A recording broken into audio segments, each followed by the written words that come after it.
I think we'll get started. I know there's still some other folks filing in, but I want to just give myself enough time because I've got way too many images. So, but if we could just open with a word of prayer. The Lord be with you. Father God, thank you for the great gift of this new day, the gift of life and light, and the opportunity to be here to worship together on this Sabbath.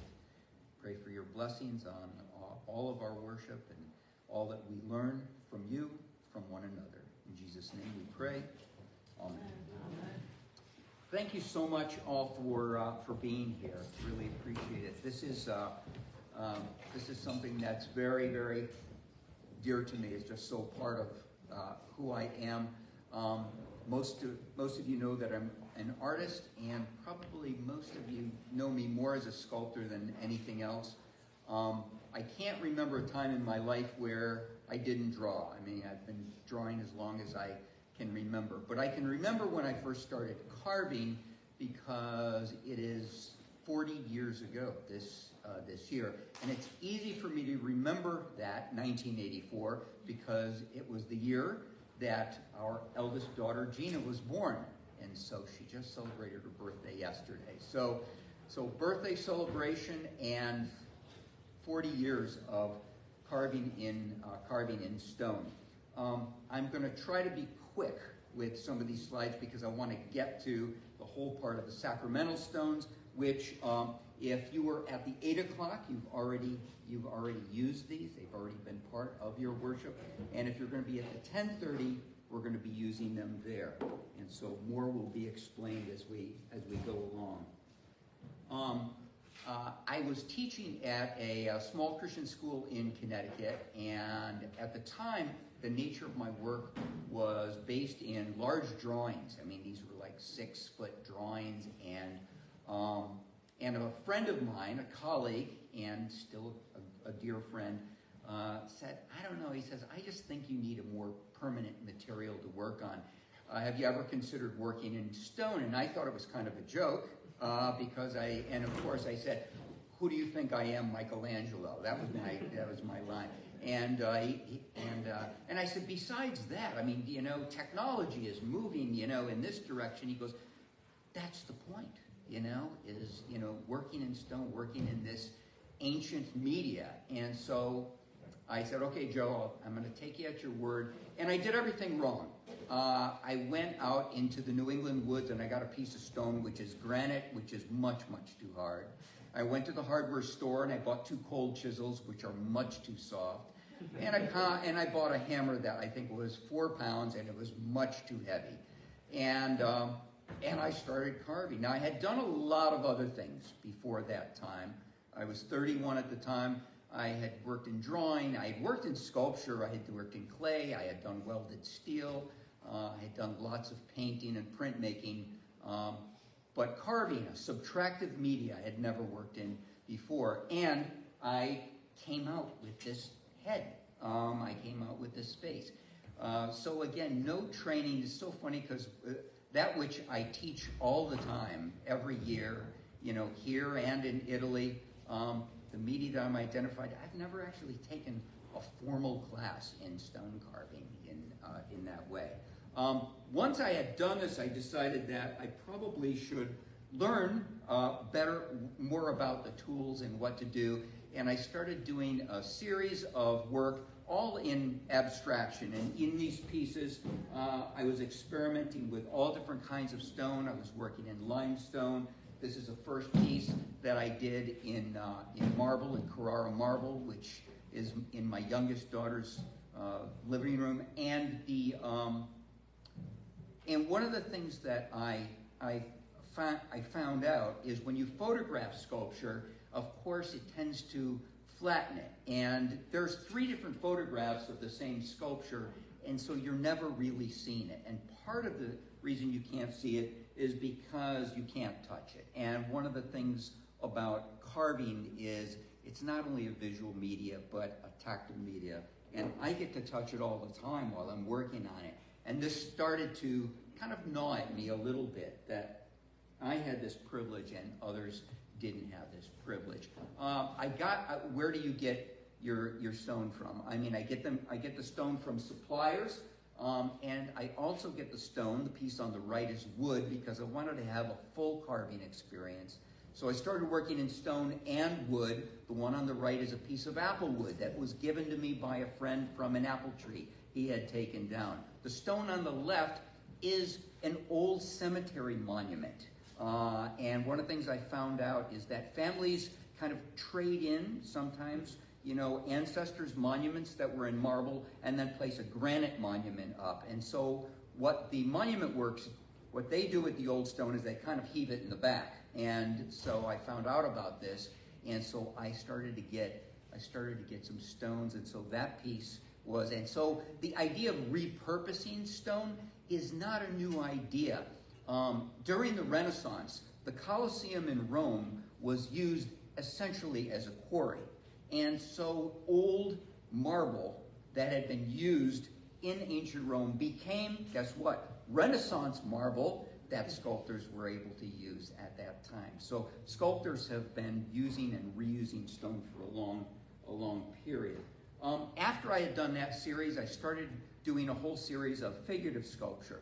Usually I don't do, I don't create art that is directly directly biblical in nature, but this was a piece that I had done. It was an idea I had called The Harrowing of Hell, in which it's Christ in a cruciform, but it's a victorious Christ. It's a Christ who is risen and a kind of halo, if you will, around his head. And he's holding these two snake-like bands in his hands. And so, so he's a tough Christ. He's a powerful Christ. This is the resurrected Christ. On the left, you'll see an image of where it was in process. And so I always like to show people that when you're working subtractively, you're working in layers. You're removing layers of stone. Rarely do you remove chunks of stone. You can use diamond saws, but even then, you're slicing the marble and removing it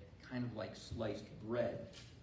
On the opposite side of the Christ figure is the figure of Lucifer bound. So Lucifer, those snake-like bands are wrapped around Lucifer. So he has talons for his fingers and his toenails, and he's kind of a nondescript face because I didn't want anybody to think that I was getting back at someone, all right? That I was going to, I'll get that guy, I'm going to make him Lucifer. But, so it's nondescript, it's not any particular individual, but he's bound and gagged, can't speak. So on the back of Christ is this. Those of you that know that Father Malcolm Reed, and he was a long colleague of mine and Bert's and Bruce's, George, all of us who taught at Gordon, and him and Dolly bought this piece when I had to show it at Gordon. So if you're ever at Malcolm and Dolly's house, ask him to see the sculpture. And if you can touch it, I'm sure he won't mind. I also did a piece that is based on my sweetheart, Catherine, and it's called Zingarelli, because the name Zingarelli, if you've listened to Bizet's opera Carmen, Carmen is a Zingaro, all right? She's a gypsy, all right? So Zingarelli means little gypsy in Italian. So Zingarella is the feminine, of that. So this was my homage to Catherine over here.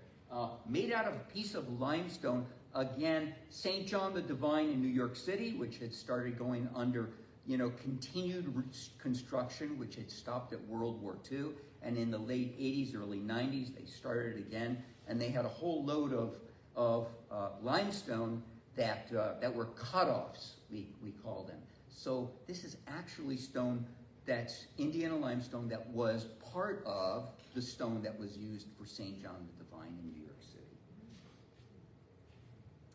After that, I started doing a series of torsos, so kind of working figuratively and abstractly, kind of simultaneously in doing this. The one on the left is in Carrara marble. The one on the right is in Barry, Vermont granite.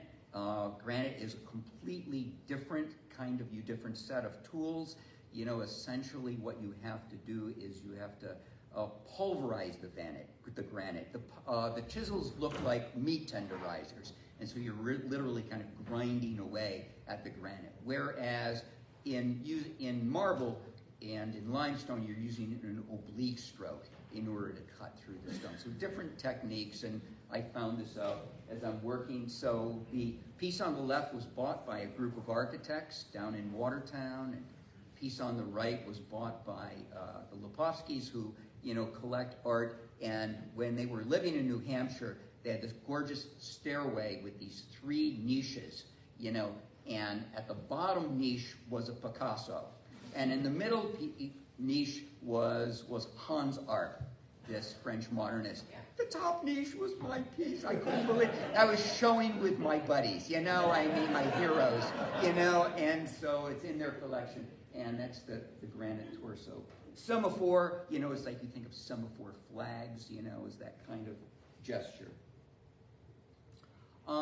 One of the other things I got thinking about sculpture is that oftentimes when we think of stone carving, we think of monuments. And usually when we think of monuments, we think of single figures. And most of the time we see figures, these individual figures in museum contexts as well. It's a rare thing every once in a while. Rodin did a work called The Burghers of Calais, which is a particular group of figures.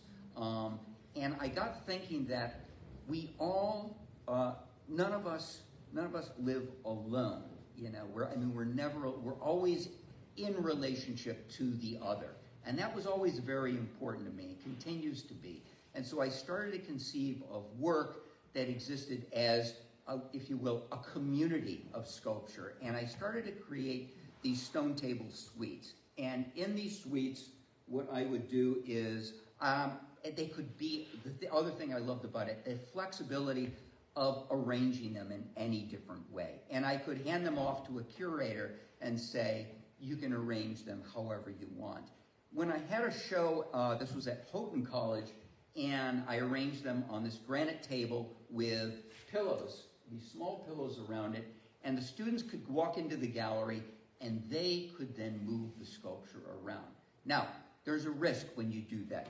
And this will be a risk today, as well, because sometimes stone breaks, yes. And so if it drops, on the floor, you just never, sometimes it bounces back and it's pretty durable, but sometimes it breaks. So you always take a risk when you have other people handling the sculpture. I was willing to take that risk. Did some things break in that show? Yes, a few, but sometimes I'm also able to repair it, kind of do my kintsugi thing, It's still got the crack, but it's still good. So here's another image, and you'll see similar kinds of pieces in here. The thing I love also is that the stone is the other from all over the world. I've got a little slice of the planet in my studio. And so the green is Chinese, the black is Spanish black, that which is porous is a travertine marble from Rome. The white could be Carrara, it could be Vermont, it could be China. And then also I work in Zimbabwe granite, which is from Africa. So there's a little slice of everyone getting along. How about that? I also did a whole series in limestone, because when I was working in limestone and making these figures, I had all these extra smaller pieces. I said, well, why not do a stone table suite in limestone? And so I did. And so one of the things that I do, well, I'll get to that later. Let me move on. See how my time is. I'm doing okay. Lots of slides. I also did a set in clay. And it's called Tavolo Etrusco, because the Etruscan, if you look at Etruscan pottery, and those of us that have traveled to Orvieto, which is, very much, an Etruscan city, and there's still Etruscan-styled pottery that's being made today, that inspiration. And it's that black and terracotta contrast. And so the black is an enamel, and then the terracotta is its natural surface, and then with some sculptural texture, to boot. Still available, by the way. Still, many of these, speak to my accountant over here. We can work on easy monthly payment plans. We've done this before. I hate to be mercenary about this, but even artists have to make a living. So, one of the things also that I thought about is how do I make work that has a social conscience? How do I make work that addresses, if you will, genuine, real issues of the day? And I had the opportunity to go with a group from Gordon down to ECHO. And some of you know about ECHO. It's in Fort Myers, Florida. It stands for Educational Concerns for Hunger Organization, and it's a mouthful. But they provide seeds and training and support agricultural missionaries all over the world. And you can go to ECHO and you can volunteer, and it is the antithesis of the Florida that you think of in Orlando. There are all of these sample farms. There's a Savannah farm, and they made a mountain farm because they dug a pond, and so there's a mountain, so they could demonstrate terrace farming. And you can take the trip around. They also have golf carts that will transport you if you don't or are unable to walk around. And it's a marvelous place. So this got me thinking about how do I make work that addresses the idea of hunger. And so I started working on it. It ended up being 22 different heads with these giant maws, open. And the thing I started thinking about is how do I define hunger? I define hunger as a presence of absence. We all know what hunger pangs are. We all know what that is. But all of us, particularly in this part of the world and, within our own culture, never really experience hunger in any extreme form. Perhaps you have, but so I wanted to exaggerate the mouth and not at first I was thinking about eyes, and another sculpture friend, Ted Prescott, said, I don't think you need eyes for these, and it was a great suggestion. So the one on the right, you can see it in process, and then when it was finished, it's a piece of West Rutland. The guy with the mustache, yes, that was me, so before 2011, and I decided finally that the 70s were over. So I just said, off with the mustache. And then my wife said, you actually look younger. That was it, Now I was sold. So, but in carving this stone, it's hard to imagine just how much stone has to be removed in order to open up that mouth. And the thing is, I did paintings and drawings of the sculpture after. I kind of did everything in reverse. I made the sculpture, and then I did the drawings and the paintings. And just to show you, I made them out of all different kinds of materials. And so the one on the right is Zimbabwe granite, which is really hard. It's kind of long and thin. And then the one on the left is ebony. It's the hardest wood I've ever worked in, but it's just a gorgeous wood. And it was one of those blocks that had been given to me by another colleague who said, I've had this, maybe you can use it. I said, okay, I'll take it. And I'd been carrying it around with me for like a decade. And then I said, I think I can get a head out of this block. And sure enough, it turned out. Here's an image of the process. And so if you look at, kind of like starting in the upper left, and the thing to pay most attention to, I think, is what happens with the mouth. You never want to remove the stone too quickly. You want to always have enough support, a webbing of stone that exists as support, and then remove it little by little. If you were carving a hand, you essentially would carve a mitten, and then gradually remove the stone little by little between the fingers. And as you remove the webbing, then you could free the stone up. But you never want to press the moment when you're working in stone. Back and forth, So I wanted to create a I wanted to create a piece that was all black and white. And I love jazz, so, Night and Day, that wonderful Cole Porter tune, those of you that know Cole Porter. And this was the inspiration for this piece, black and white, ebony and ivory. I mean, it's just something musical about, like the score of music that you see is all of that wonderful contrast, and that even visually it's rhythmic when you look at it on a musical score. And so I created this piece, and there's 30 pieces in this set as well. And once again, you'll just see all different organizations. You may have some questions about, and one of the questions I probably get the most is, how do you get it so smooth, And so we'll talk about polishing in a moment.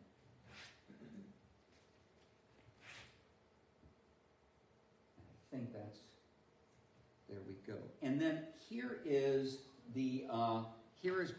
part of the studio, and this is kind of like where the polishing goes on. To polish stone, what you need to do is you start with a set of rasps. They're files that have an open face on them. And so you rasp the stone, and then they come in different degrees of going from coarse to fine rasps. After the rasp, then you start using wet and dry sandpaper. And you start with 60, which is fairly coarse. And you're using it with water. So what's happening is you're creating a paste with the stone, and kind of like using toothpaste on the enamel of your teeth. And you start with 60, then you bump up to 120, then you bump up to 320, and then you use 600. And I have bumped up to 1200, but at that point, I felt like I was using a piece of notebook paper on the stone, and it really wasn't doing a lot to change, the polish on the stone. And then after that, then I apply a paste wax, and polish it up, put another coat on, polish it up, and I might do that 3 to 5 times in order to achieve a polish. I don't achieve what would be, say, an industrial polish, kind of like the polish that is on one of the sides of these stones when I get them. And the reason for that is I want you to, in the words of Isamu Noguchi, the wonderful sculptor who also studied with Brancusi, these are like, this is like my heroes. And so Noguchi said, you should always remind the viewer that it's still stone. And so it's like, so I like to polish it, but I don't want it to get to such a high industrial polish that it almost starts feeling, dare I say, like plastic. So keep the stoniness to the stone. I haven't included very much two-dimensional work because because we'd be here all day. So I've left out a lot of paintings and drawings. But these were a couple of drawings from a series that I was doing when I was doing the Night and Day sculptures. It's in watercolor and gouache. So the one on the right is owned by a saxophone player. I'm really happy about that. So there's and I don't know who purchased the one on the left because it was in a gallery and they didn't keep track of who bought the piece. That's all right. It's in a collection somewhere. I'm trying to also move along because any questions that you might have. Every once in a while, you got to do something just for fun. This is a one-off, and I have this weird fascination with dogs driving cars. Don't even ask, If you go on YouTube, I mean, it's really pretty funny what people do with their dogs and cars. And I love dogs. We don't have a dog, but I love dogs, And so I had this, idea about a dog driving a car. But really, the car is driving the dog because he's in terror, of what the car is doing. And the reason he's in terror is, well, you'll see it from the front. And all the car parts, I mean, as a kid, I loved, I collected comic books and I loved making models. And so I made lots of model cars. So this car is based on a whole set of different model cars, including a 56 Chevy Fins, that's on the back, of the car. And the little signature on the license plate. I told you I was having some fun. And there's my model Sadie, up on the right. Sadie the Wonder Dog. So Sadie's no longer with us. Good friend of mine, John Hill, and he and Sue, this was their dog. And so we were up at their camp in Maine, and so I said, I need some shots, of Sadie so that I can, model it after her. And if you look at the car is kind of like this Asian warrior, so those eyebrows are very Japanese, in that way. So, yeah, we had some fun. And again, if you look, let me just go back for a moment. Yeah, the flying ears in the back. So once again, I left webbing in those to the very last minute because I knew that once those ears were free, they were going to be fragile. And I teach a class up in Vermont. I'll tell you more about that in a moment.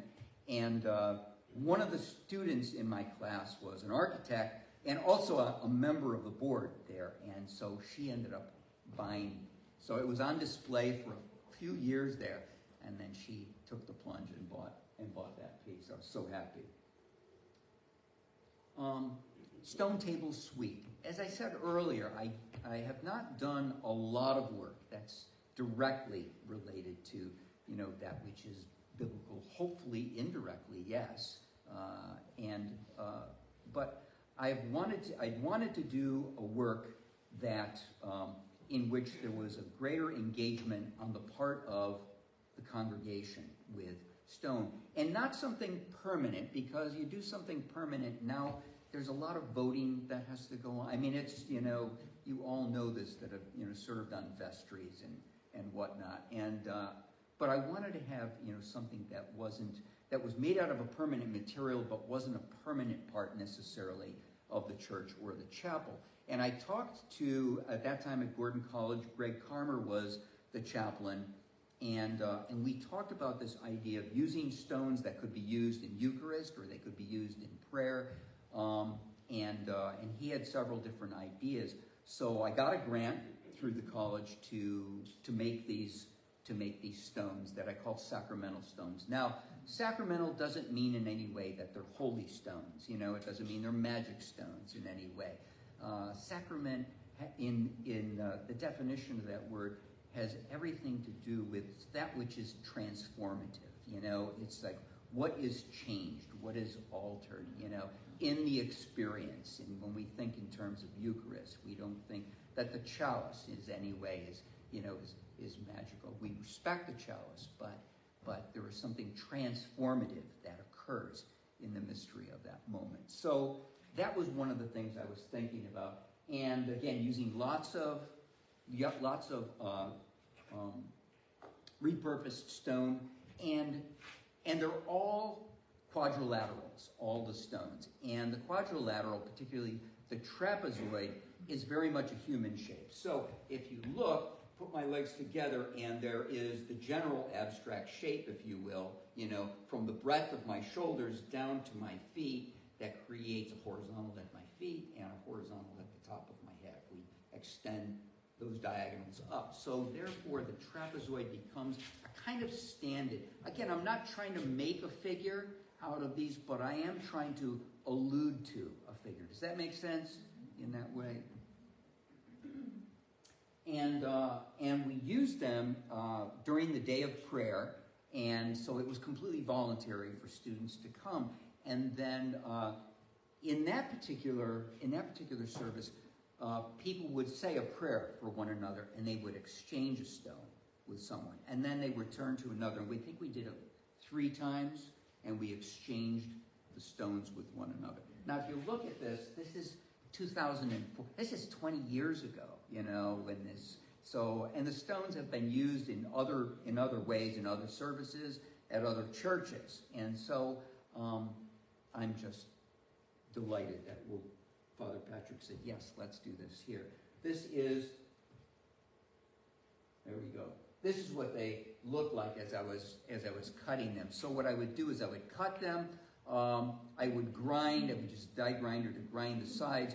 And then because of the grant, I was able to hire students to be able to work to help me polish the stone. So they were sanding, away. So we had a whole group of students that would come to the studio at the college, at various intervals, and they would work on the stone. And so the original polishing, was done in collaboration with my students.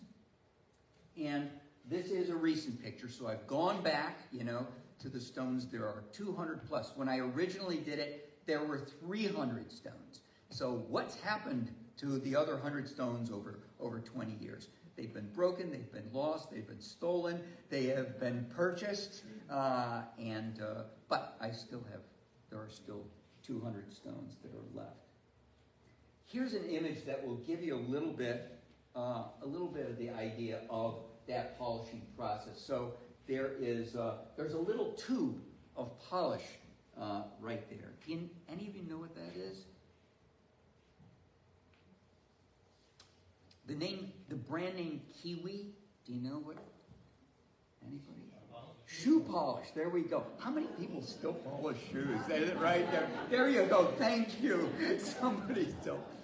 It's just like my kids bring them to me now. Dad, can you polish the shoes? So that's fine. I'm happy to do it. But I had the opportunity in '93. Catherine and I and our daughters, they were 6 and 9 at the time, had the opportunity to have a long 6-week trip, through Italy, and also to visit family, and a parent, at the boarding school where I was teaching in Long Island, sponsored 2 weeks for us to be in Carrara. And so Carrara is like the stone mecca of the world. And so not only is stone continue to be quarried in Carrara, but it is a major distributor of stone all over the world. And, we've seen a lot of things in the news, these days coming from Baltimore about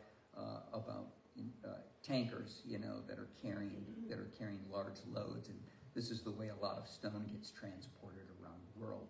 Well, in Carrara, we got to be there for 2 weeks, and I was working alongside these artigiani, and these artigiani who've been working in stone since they were children, and Ermanno was one of the sculptors I was working with. And I asked him in Italian, did your father work in stone? Yes, he worked in this studio. Your grandfather? In La Cava, in the quarry, he worked. So this long tradition in Carrara of working in stone. And they're very specialized. Certain carvers, certain artigiani just rough the form out. They get the general idea of what the form is going to be. And everything is measured, in the way that they work. It's all what we would call indirect carving. So they're measuring from a model and then creating the work in stone. And then someone else works with mostly a tooth chisel in the shaping of the stone. And then someone else comes along and they do all of the rasping. And the last person is a polisher. And the gentleman that I spoke with, and he was polishing this, he was polishing the marble. And I asked him, I said, how do you get such a beautiful polish, on the stone? And he shows me this tube, And I looked at it and I saw a little image of a shoe on the side of it. And I said, where can I get this? He goes, in the tabacchi. The tabacchi is like it's everything. Drugstore, magazines, everything.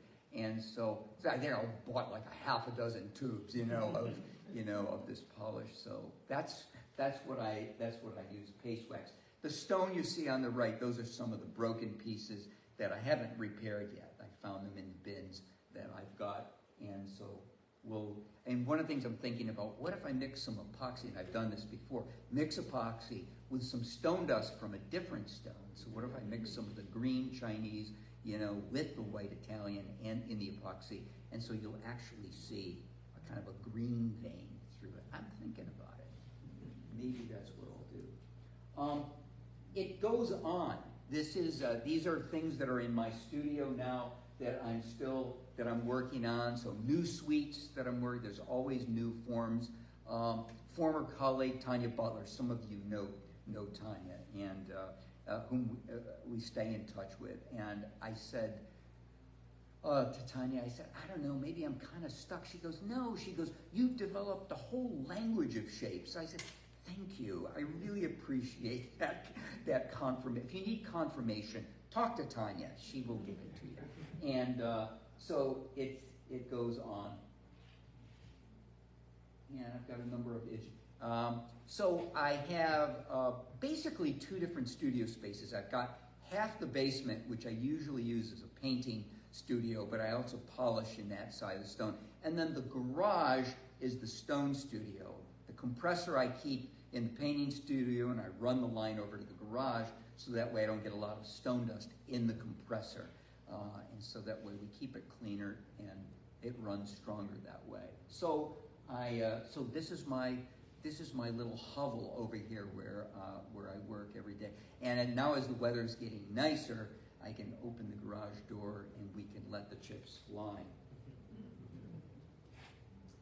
And the other thing I wanted to show you is one of the things that I've started to do is I've started to create smaller suites by having people choose what stones they would like to be in their suites. And then what I do is I name the suite after the collection. And so this is the PRH collection, the Patty Robert Hanlon collection over here. So this is their collection.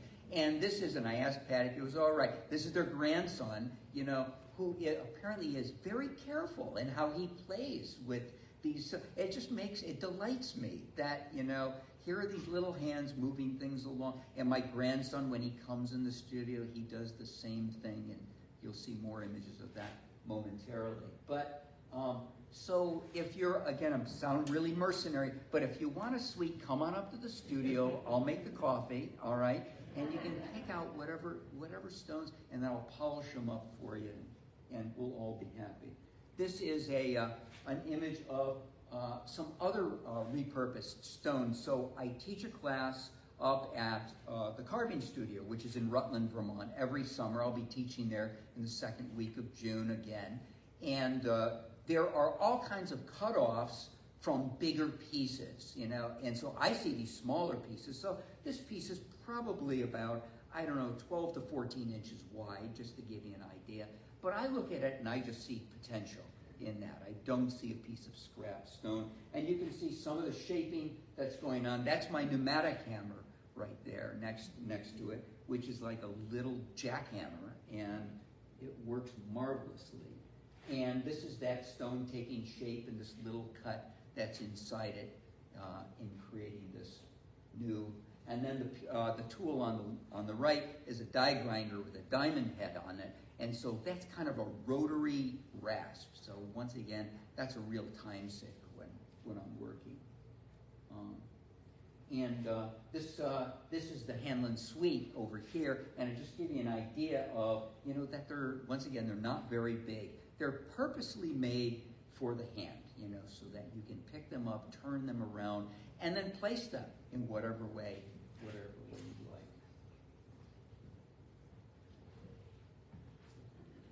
like. This is another little set. An alum, she bought, you know, she wanted to have a little collection, and so she bought just a small set of 3. And then next to it is kind of the way that I get the stone. There's up in New Hampshire, you know, I'll go to Tile and Marble, and I'll just walk in and I go, "Can I raid your scrap heap?" And he goes, "Go ahead, it's right in the back." So I just go back there and I sort through it, and I'm looking for various marble pieces, and lots and lots of granite, of course, because, you know, people love granite counters, but the granite's a little harder to work with. If I work in granite, a lot of times I'll keep a more textured surface as opposed to a polished surface. Not as popular, you know, but nevertheless, I still find it really beautiful. Or you can mix and match.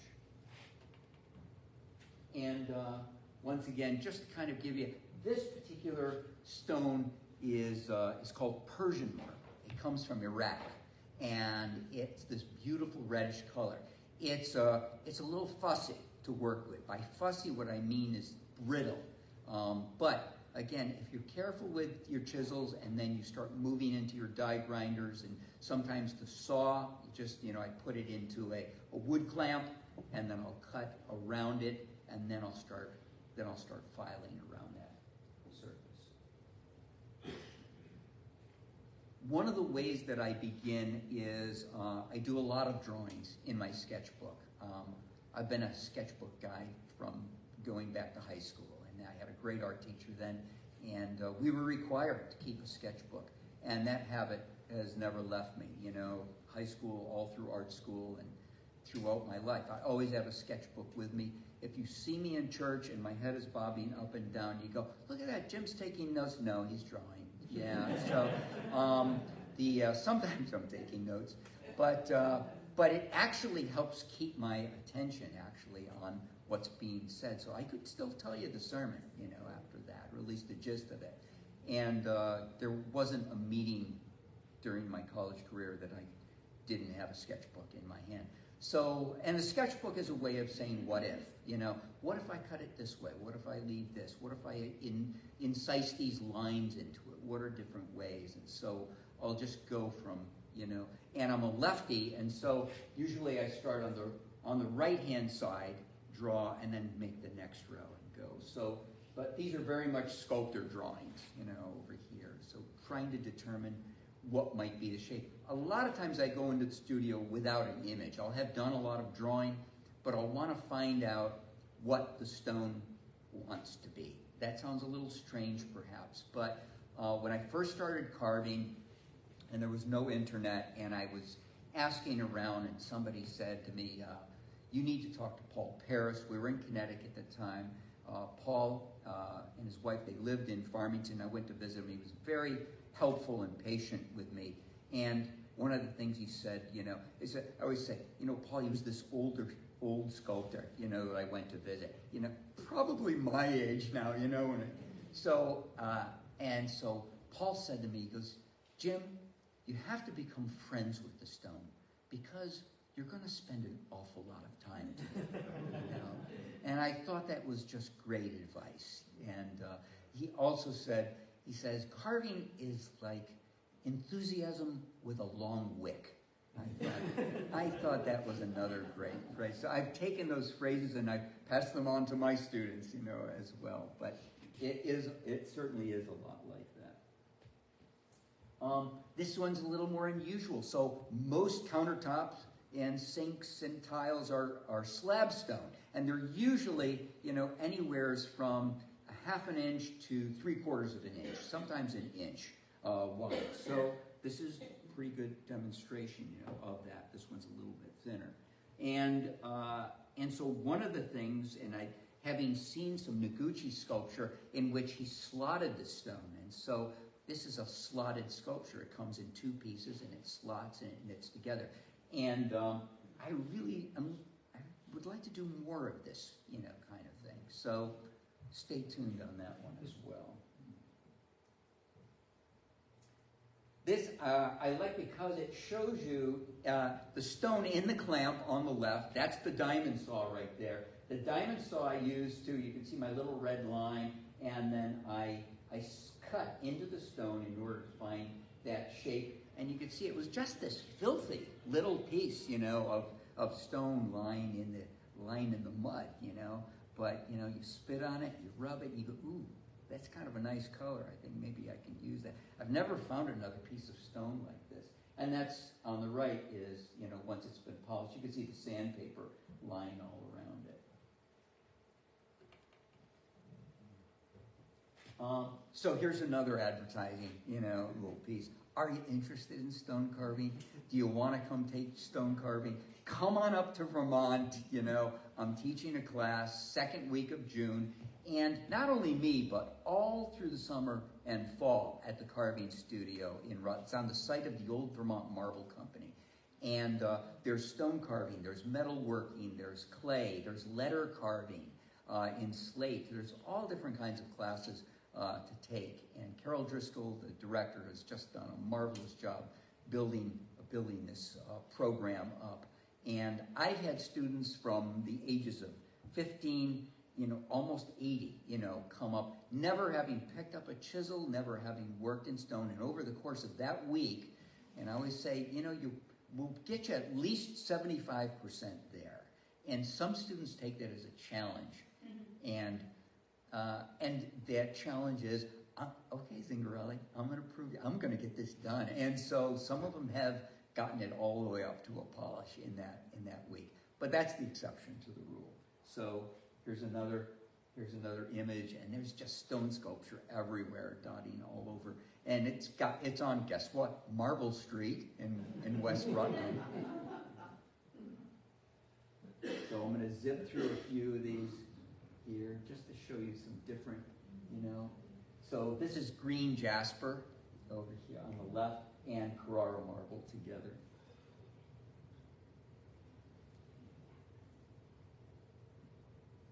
Some other sweets. More in process. This particular stone, this particular marble is from Egypt. And it was given to me by a student whose family were missionaries in Egypt, and she brought it back from Egypt. You believe this? She brought it back in her luggage, and she gave it to me. And there's a little bit of, it looks a little brownish on the right-hand side. It's because it was part of a step, and it was stepped on for so long, it's embedded into the stone. Yeah, so a little bit of ancient history. And so this is my grandson, then and now.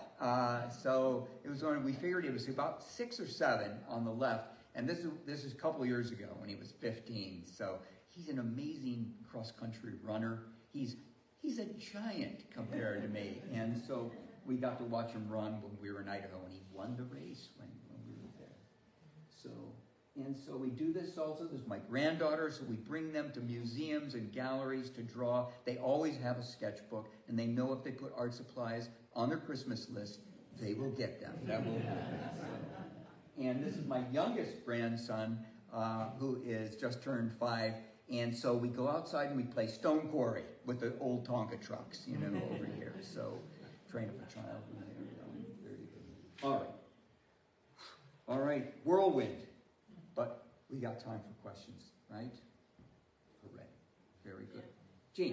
Have you done any quarrying yourself? No, I haven't. I did get the opportunity to go up to the quarries in Carrara, and it was with trying to think of his name, Giorgio Nicoli, and he was kind of like 4th, 5th generation of his family that had been in the marble business, and every day he would stop by the studio and he would ask me how I was doing. He goes, "Son, we have to go to the quarry. I have to bring you to the quarry." I said, "Great, let's, when are we headed out?" And he goes, "Not today. I'm busy today."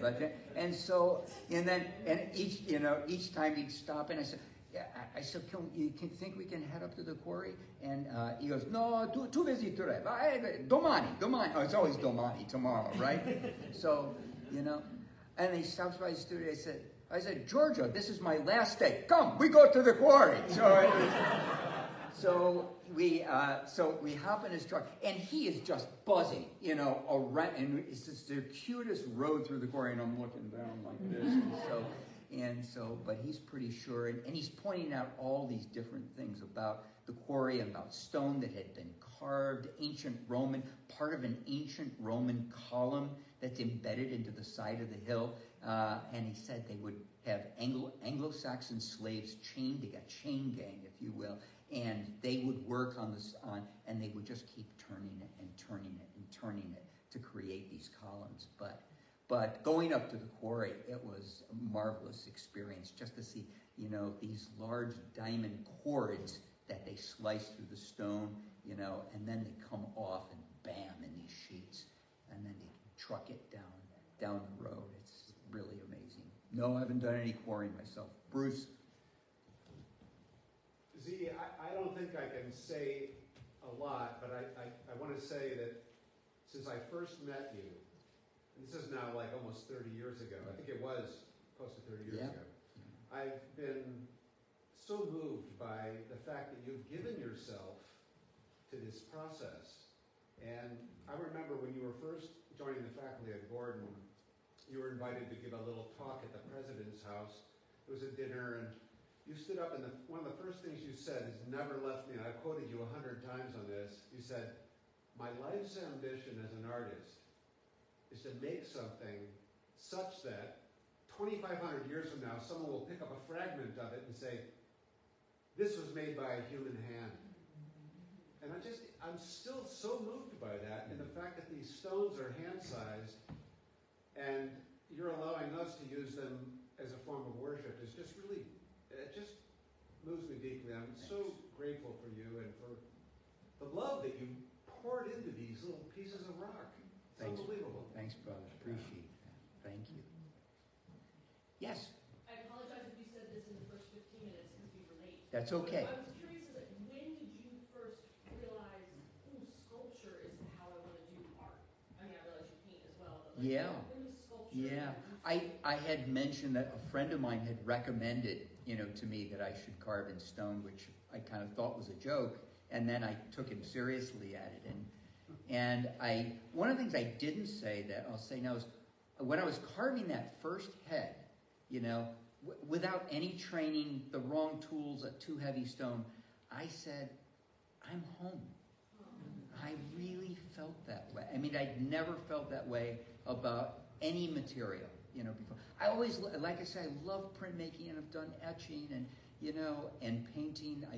I enjoy and still practice a lot of these things, but nothing it's like when I'm in the studio, and Catherine will, if I get a little cranky, you need to go in the studio. Yeah, I do. You're right. I haven't been in there. I need to do that. So, yeah. Cool. We have a teenager with a very artistic bent, so I want to make sure they get to touch all kinds of stuff. Absolutely. Absolutely. Everyone will have that opportunity today. You'll all have the opportunity, you'll have it in your hand through the service. So, yes, Alan. I'm curious how you cope with challenge and failure in your chosen media as opposed to those other peripheral practices. For example, it's kind of hard to repaint right over what you're doing, Yeah. so to speak, or if you're a writer, you erase and you copy and paste and so forth.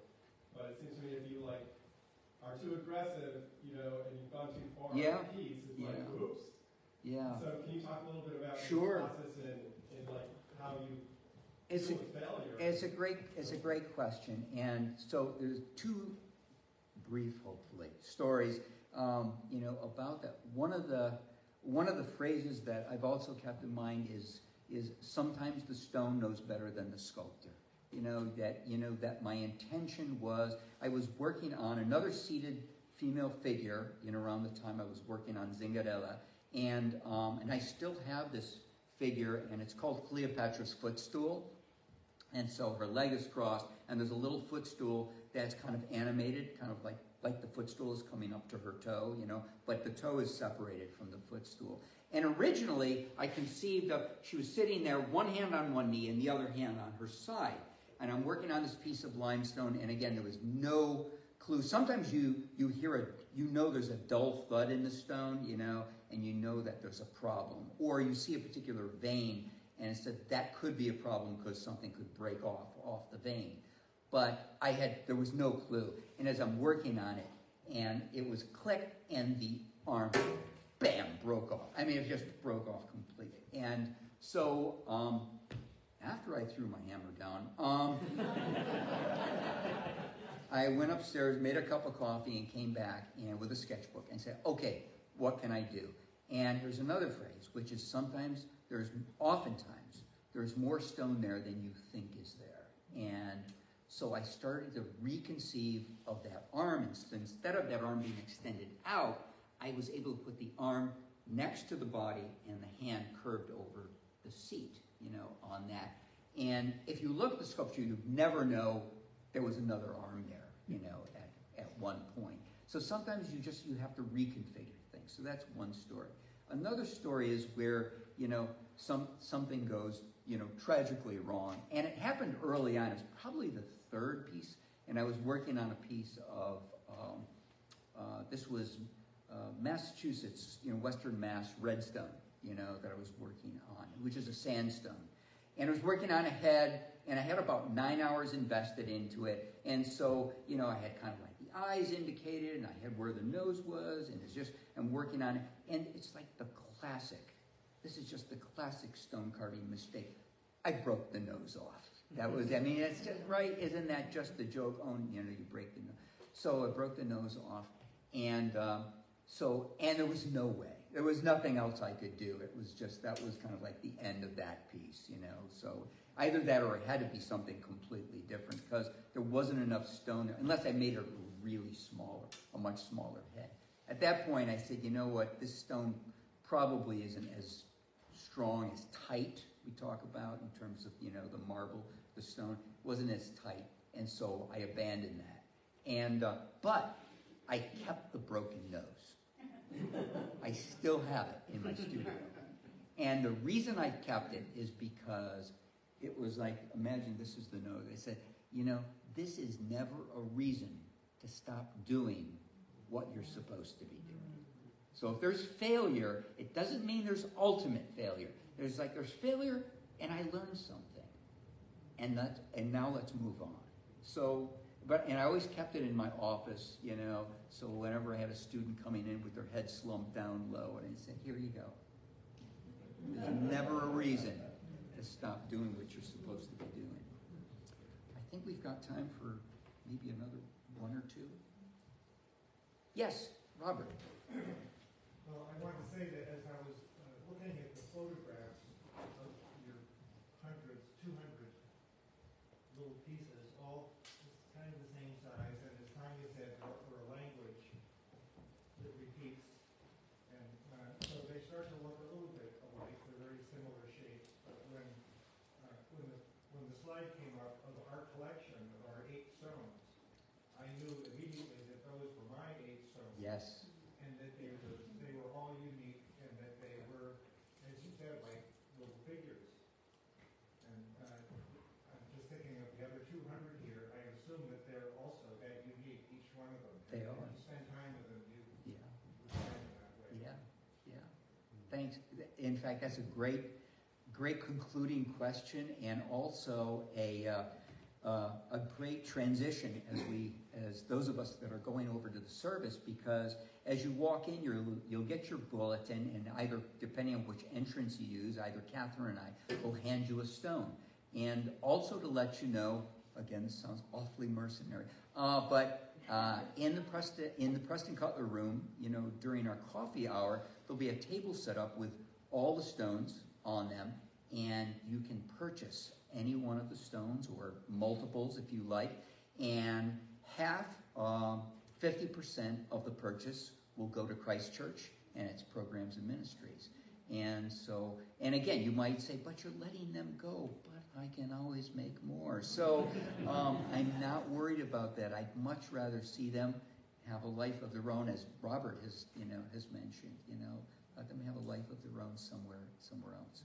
I'm going to have to dart out, but if you want to talk to me more about this, I'll see you in the Preston Cutler room after the service.